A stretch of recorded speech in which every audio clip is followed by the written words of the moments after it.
245 ቀን ሆኖናል በእግዚአብሔር ጸጋ ከመስከረም 1 ዘፍጥረት 1 ብለን ጀምረን እስከ ጳጉሜ ራዕይ 22 የእግዚአብሔርን ቃል እያነበብን ነው። ዛሬ የምናነበው ክፍል ትንቢተ ኤርምያስ ከምዕራፍ 46 እስከ 48 ድረስ ያለውን ይሆናል። አብረን እናንብብ። በጌታ በኢየሱስ ስም አነባለሁ። ትንቢተ ኤርምያስ ምዕራፍ 46። ስለ አሕዛብ ወደ ነብዩ ወደ ኤርምያስ የመጣው የእግዚአብሔር ቃል ይህ ነው። ስለ ግብጽ በኤፍራጥስ ወንዝ አጠገብ በከርከሚሽ ስለነበረው በይሁዳ ንጉስ በኢዮስያስ ልጅ በኢዮአቄም በአራተኛው ዓመት የባቢሎን ንጉስ ናቡከደነጾር ስለመታው ስለ ግብጽ ንጉስ ስለ ፈርዖን ኒካኡ ሰራዊት ጋሻ ጦር አዘጋጁ፣ ወደ ሰልፍም ቅረቡ። ፈረሰኞች ሆይ ፈረሶችን ለጉሙና ውጡ፣ ራስ ቁርንም ደፍታችሁ ቁሙ፣ ጦርን ሰንግሉ፣ ጥሩርን ልበሱ። ፈርተው ወደ ኋላ ሲመለሱ ኃያላኖቻቸውም ሲደበደቡ ወደ ኋላቸው ሳይመለከቱ ፈጥነው ሲሸሹ ለምን አየው? በዚህና በዚያ ድንጋጤ አለ ይላል እግዚአብሔር። ፈጣኑ አያመልጥም፣ ኃያሉም አይድንም። በሰሜን በኤፍራጥስ ወንዝ በኩል ተሰናክለው ወደቁ። ይህ እንደ ግብጽ ወንዝ የሚነሳ ውሃውንም እንደ ወንዝ የሚናወጥ ማን ነው? ግብጽ እንደ ግብጽ ወንዝ ይነሳል፣ ውሃውም እንደ ወንዙ ይናወጣል። እርሱም እነሳለሁ፣ ምድርንም ሁሉ እከድናለሁ፣ ከተሞችንና የሚኖሩባቸውን አጠፋለሁ ብሏል። ፈረሶች ሆይ ውጡ፣ ሰረገሎችም ሆይ ንጎዱ። ጋሻን የሚያነግቡ የኢትዮጵያና የፉጥ ኃያላን፣ ቀስትንም ይዘው የሚስቡ የሉድ ኃያላን ይውጡ። ያ ቀን ጠላቶቹን የሚበቀልበት የሰራዊት ጌታ የእግዚአብሔር የበቀል ቀን ነው። ሰይፍ በልቶ ይጠግባል፣ በደማቸውም ይሰክራል። ለሰራዊት ጌታ ለእግዚአብሔር በሰሜን ምድር በኤፍራጥስ ወንዝ አጠገብ መስዋዕት አለውና። ድንግሊቱ የግብጽ ልጅ ሆይ ወደ ገለአድ ውጪ፣ የሚቀባንም መድኃኒት ውሰጂ። መድኃኒትን ያበዛሹ በከንቱ ነው፣ መዳን የለሽም። ኃያሉ በኃያሉ ላይ ተሰናክሎ ሁለቱ በአንድነት ወድቀዋልና። አሕዛብ ጉስቁልናሽን ሰምተዋል፣ ልቅሶሽም ምድርን ሞልቶታል። የባቢሎን ንጉስ ናቡከደነጾር እንዲመጣና የግብጽን ምድር እንዲመታ እግዚአብሔር ለነብዩ ለኤርምያስ የተናገረው ቃል ይህ ነው። በግብጽ ተናገሩ፣ በሚግዶልም አሰሙ፣ በሜምፎስና በጣፍናስ አሰሙ። ሰይፍ በዙሪያህ ያለውን በልቷልና ተነስ ተዘጋጅም በሉ። ኃይለኞች ስለምን ተወገዱ? እግዚአብሔር ስላደከማቸው አልቆሙም፣ ብዛታቸውም ተሰናከለ። ሰውም አንዱ ባንዱ ላይ ወደቀ። እነርሱም ተነሱ፣ ከሚያስጨንቅ ሰይፍ ፊት ወደ ወገናችን ወደ ተወለድንበት ምድር እንመለስ አሉ። በዚያም የግብጽ ንጉስ ፈርዖን ሰዓቱን የሚያሳልፍ ጉረኛ ብለው ጠሩት። እኔ ሕያው ነኝና በተራሮች መካከል እንደ ታቦር በባህር አጠገብ እንዳለ እንደ ቀርሜሎስ እንዲሁ በእውነት ይመጣል ይላል ስሙ የሰራዊት ጌታ እግዚአብሔር የተባለው ንጉስ። አንቺ በግብጽ የምትቀመጪ ልጅ ሆይ ሜምፎስ ባድማ ትሆናለችና ትቃጠልማለችና የሚቀመጥባትም አይገኝምና ለምርኮ የሚሆን ዕቃ አዘጋጂ። ግብጽ የተዋበች ጊደር ናት፣ ጥፋት ግን ይመጣል፣ ከሰሜን በኩል ይመጣባታል። እርሷም ያሉ የተቀጠሩ ሰራተኞች እንደሰቡ ወይፈኖች ናቸው። የጥፋታቸው ቀን የመጎብኘታቸው ቀን መጥቶባቸዋልና ተመለሱ፣ በአንድነትም ሸሹ፣ አልቆሙምም። ከሰራዊትም ጋር ይሄዳሉና ድምጽም እንደ እባብ ይተማል፣ እንደ እንጨት ቆራጮችም በመሳር ይመጡባታል። ይቆጠሩ ዘንድ የማይቻሉትን የዱሯን ዛፎች ይቆርጣሉ ይላል እግዚአብሔር። ከአንበጣ ይልቅ በዝተዋልና ቁጥርም የላቸውምና። የግብጽ ልጅ ታፍራለች፣ በሰሜን ሕዝብ እጅ አልፋ ትሰጣለች።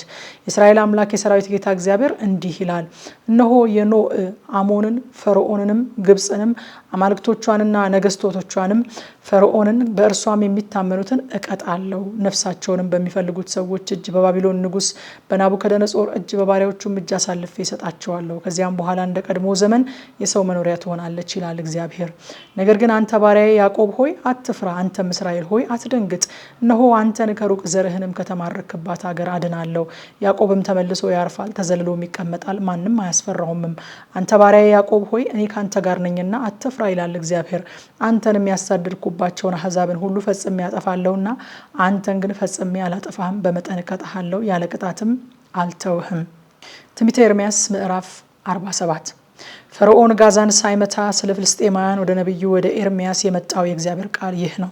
እግዚአብሔር እንዲህ ይላል፣ እነሆ ውሃ ከሰሜን ይነሳል፣ የሚያጥለቀልቅም ፈሳሽ ይሆናል፣ በአገሪቱና በመላዋ ሁሉ በከተማይቱና በሚኖሩባት ላይ ይጎርፋል።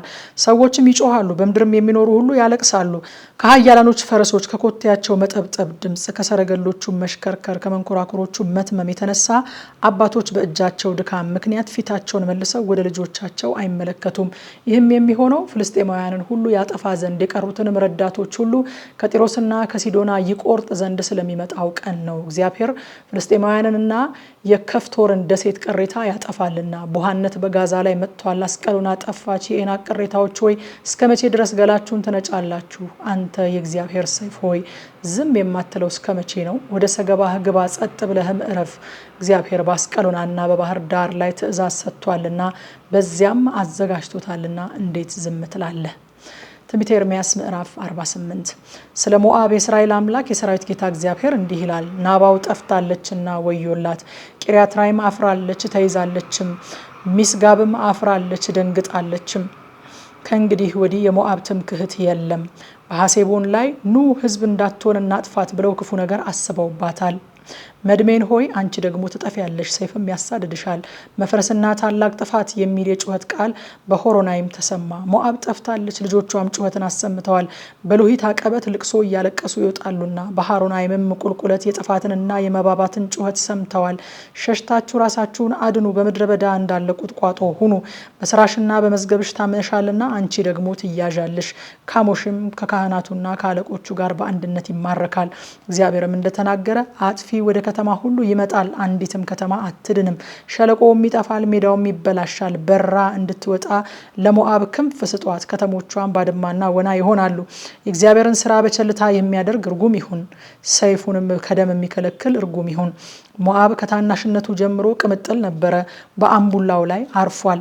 ከእቃውም ወደ እቃ አልተገላበጠም፣ ወደ ምርኮም አልሄደም። ስለዚህ ቃናው በእርሱ ውስጥ ቀርቷል፣ መዓዛውም አልተለወጠም። ስለዚህ እነሆ የሚያገላብጡትን የምልክበት ዘመን ይመጣል ይላል እግዚአብሔር።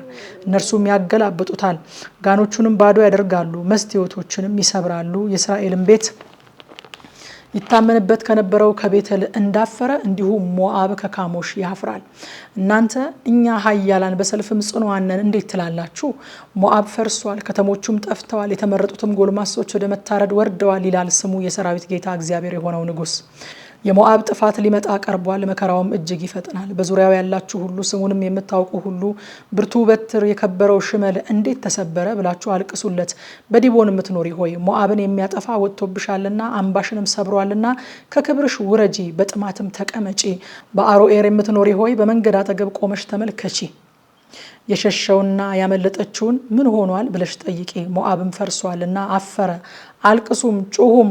ሞዓብ እንደተዘረፈ በአርኖን አጠገብ አውሩ። በሜዳ ላይ በሆሎን በያሳ በሜፋአት ላይ በዲቦን በናባው በቤት ዲብላታይም ላይ በቂርያትራይም ላይ በቤት ጋሙል በቤት መኦን ላይ በቂሪዮት በባሶራ በሞዓብ ምድር ሁሉ ከተሞች ቅርብና ሩቅ በሆኑ ላይ ፍርድ መጥቷል። የሞዓብ ቀንድ ተቆረጠ፣ ክንዱም ተሰበረ ይላል እግዚአብሔር። በእግዚአብሔር ላይ ኮርቷልና አስክሩት። ሞዓብን በጥፋቱ ላይ ይንከባልላል፣ ደግሞ መሳቂያ ይሆናል። እስራኤል ላንተ መሳቂያ አልሆነምን? ወይስ በሌቦች መካከል ተገኝቷልን? ስለ እርሱ በተናገርክ ጊዜ ራስህን ትነቀንቃለህ። እናንተ በሞዓብ የምትኖሩ ሆይ ከተሞችን ትታችሁ በአለት ውስጥ ተቀመጡ። በገደል አፋፍም ቤቷን እንደምትሰራ እንደ ርግብ ሁኑ። እጅግ እንደታበየ ስለ ሞዓብም ትዕቢት፣ ስለ ትምክቱም፣ ስለ ኩራቱም፣ ስለ መጓደዱም፣ ስለ ልቡም ትዕቢት ሰምተናል። ቁጣው ምን እንደሆነ አውቃለሁ ይላል እግዚአብሔር። ፉከራው ምንም አልሰራም። ስለዚህ ለሞዓብ አለቅሳለሁ፣ ለሞዓብም ሁሉ ጮሃለሁ። ለቂርሔሬስ ሰዎች አለቅሳለሁ። አንቺ የሴባማ ወይን ሆይ ከኢያዜር ልቅሶ ይልቅ ለአንቺ አለቅሳለሁ። ቅርንጫፎችሽ ባህርን ተሻግረዋል፣ እንደ ኢያዜርም ባህር ደርሰዋል።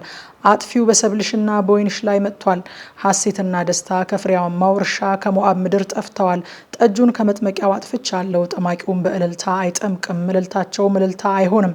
ከሐሴቦን ጩኸት እስከ ኤልያሊና እስከ ያሐጽ ድረስ ድምፃቸውን ሰጥተዋል። ከዞአር እስከ ሆሮና ይምና እስከ ኤግላት ሺሊሽያ ድረስ ይደርሳል።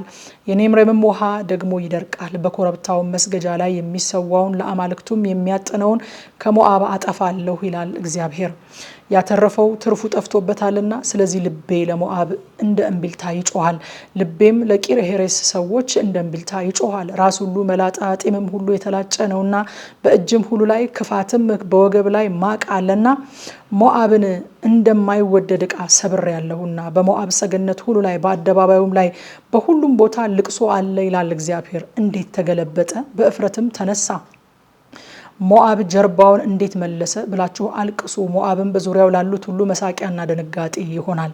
እግዚአብሔር እንዲህ ይላልና፣ እነሆ እንደ ንስር ይበራል፣ ክንፉንም በሞዓብ ላይ ይዘረጋል። ከተሞቹ ተይዘዋል፣ አምባዎቹ ተወስደዋል። በዚያም ቀን የሞዓብ ኃያላን ልብ ምጥ እንደያዛት ሴት ልብ ይሆናል። ሞዓብም በእግዚአብሔር ላይ ኮርቷልና ሕዝብ ከመሆን ይጠፋል። በሞዓብ የምትኖር ሆይ ፍርሃትና ጉድጓድ ወጥመድም በአንተ ላይ አለ ይላል እግዚአብሔር። በሞዓብ ላይ የመጎብኘትን ዓመት አመጣባታለሁ፣ አደርጋለሁና ይላል እግዚአብሔር። በፍርሃት የሸሸ በጉድጓድ ውስጥ ይወድቃል፣ ከጉድጓድም የወጣ በወጥመድ ይያዛል። የሸሹ ደክመው ከሐሴቦን ጥላ በታች ቆመዋል። እሳት ከሐሴቦን ነበልባልም ከሴዎን ወጥቷል። የሞዓብን ማዕዘን የሴትንም ልጆች አናት በልቷል። ሞዓብ ሆይ ወዮልህ፣ የካሞሽ ወገን ጠፍቷል። ወንዶች ልጆች ተማርከዋልና ሴቶች ልጆችም ወደ ምርኮ ሄደዋልና። ነገር ግን በኋለኛው ዘመን የሞዓብን ምርኮ እመልሳለሁ ይላል እግዚአብሔር። የሞዓብ ፍርድ እስከዚህ ድረስ ነው። አሁን ያነበብኩትን ክፍል ማታ 3 ሰዓት በኢትዮጵያ ሰዓት አቆጣጠር በቲክቶክ እና በቴሌግራም ገጻችን በቀጥታ ስርጭት በጥልቀት እናጠናለን። ኑና አብረን እናጥና። ጸጋ ይብዛላችሁ።